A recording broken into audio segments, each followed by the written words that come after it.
Hello বন্ধুরা, আজ আমি আপনাদের সাথে শেয়ার করতে চলেছি নতুন একটা টিপস, যেটা খুবই গুরুত্বপূর্ণ মাইক্রোসফট এমএস এক্সেল এর। আপনারা যারা অফিসে জব করেন তাদের জন্য খুবই ইন্টারেক্টিভ একটা টিপস, সিলেক্ট ভিজিবল সেল। আমরা সাধারণত বেশিরভাগ সময় ডাটা ফিল্টার করে কাজ করি, তো সেখানে দেখা যায় যে একটা নির্দিষ্ট ডাটা আমার কপি করতে গেলে সেই কপিটা হয় না, সেক্ষেত্রে সম্পূর্ণ ফিল্টারকৃত ডাটাটা চলে আসে। সেক্ষেত্রে আমরা কি করতে পারি? তো চলুন দেখা যাক। আমি এখানে একটা ফাইল ওপেন করেছি, সেই ফাইলটার ভিতরে আমার অনেক ইনফরমেশন আছে। তো সেখান থেকে আমি মনে করেন সাপোজ এখান থেকে যে কোনো একটা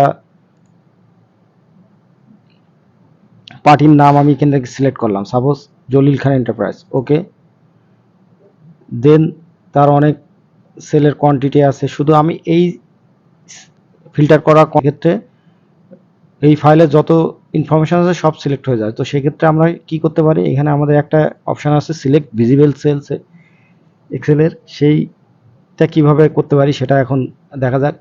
এখানে খুবই চমৎকার কিছু শর্টকাট টিপস আছে, আমি 2-3 ভাবে আপনাদের দেখাবো এটা কিভাবে করা যায়। প্রথমে আমি যদি মাইক্রোসফট এক্সেলের ফাইল মেনু থেকে, যেহেতু আমি অফিস 2021 ইউজ করতেছে, এখানে অপশানে গেলাম।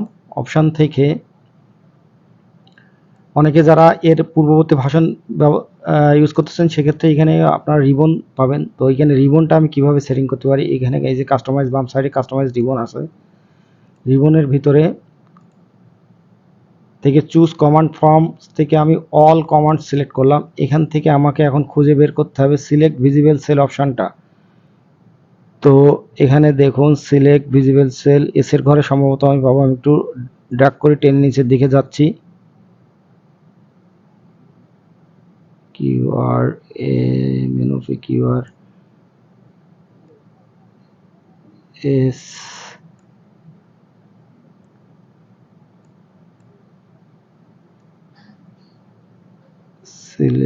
সিলেক্টটা এস ইর আন্ডারে হয়তো থাকবে। সিলেক্ট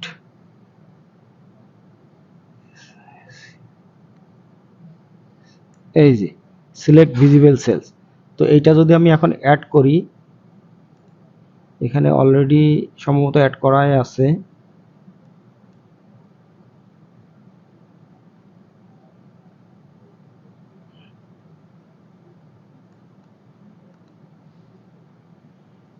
হ্যাঁ, এখন সিলেক্ট ভিজিবল সেল অপশনটা আমার এখানে অলরেডি আমার অলরেডি অ্যাড করা আছে।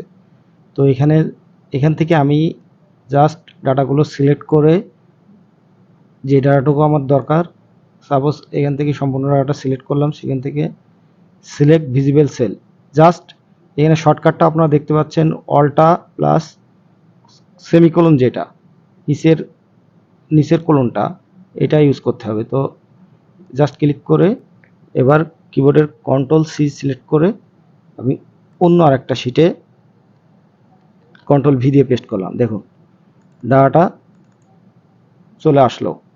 তো এইটা করার জন্য আমি আরেকভাবেও করতে পারি। জাস্ট ডাটা ফিল্টার করলাম, এখান থেকে দেখুন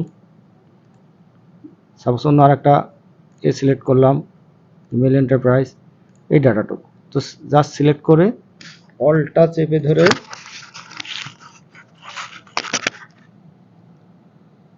অলটা নিচের কলমটা জাস্ট সিলেক্ট হয়েছে, select visible cell data effective হয়েছে।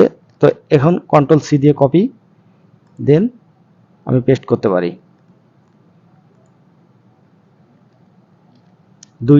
এই দুইটা অপশানে করা যা আর একটা অপশান আছে, সেটাও দেখুন।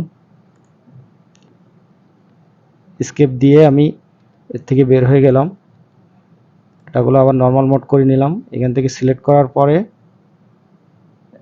জাস্ট এখানে দেখুন ফাইন্ড এর অপশানে গো টু স্পেশাল থেকে আপনি এখানে অপশান পাবেন ভিজিবল সেলস অনলি। ওকে, রেডিও বাটনটা ওকে করে দিয়ে জাস্ট আপনাকে ওকে বাটন প্রেস করতে হবে। এখান থেকে আবার সেম অপশানে কপি, দেন নতুন কোনো শিট প্রয়োজন হলে সেখানে নিয়ে এখানে আপনি পেস্ট করে দিবেন। কপি, দেন পেস্ট। এই তিনটা ভাবে আমরা করতে পারি। তো আমি সবসময় প্রিফার করি সবসময় যেটা ভিজিবল সেলটা আমি এখানে এনে রাখছি শর্টকাট রিবন থেকে, এটা দিয়ে আমি সাধারণত এটা চুজ করি, আমি আমার কাজ শেষ করি। তো খুবই চমৎকার একটা টিপস। এ ধরনের আরও অনেক প্রফেশনাল টিপস পেতে আমার চ্যানেলটি প্লিজ সাবস্ক্রাইব করুন এবং পাশে থাকা বেল আইকনটি ক্লিক করে রাখুন, যাতে নতুন কোনো ভিডিও আপলোড করার সাথে সাথে আপনাদের কাছে নোটিফিকেশন চলে যায়। তো thank you, see you soon, Allah হাফেজ।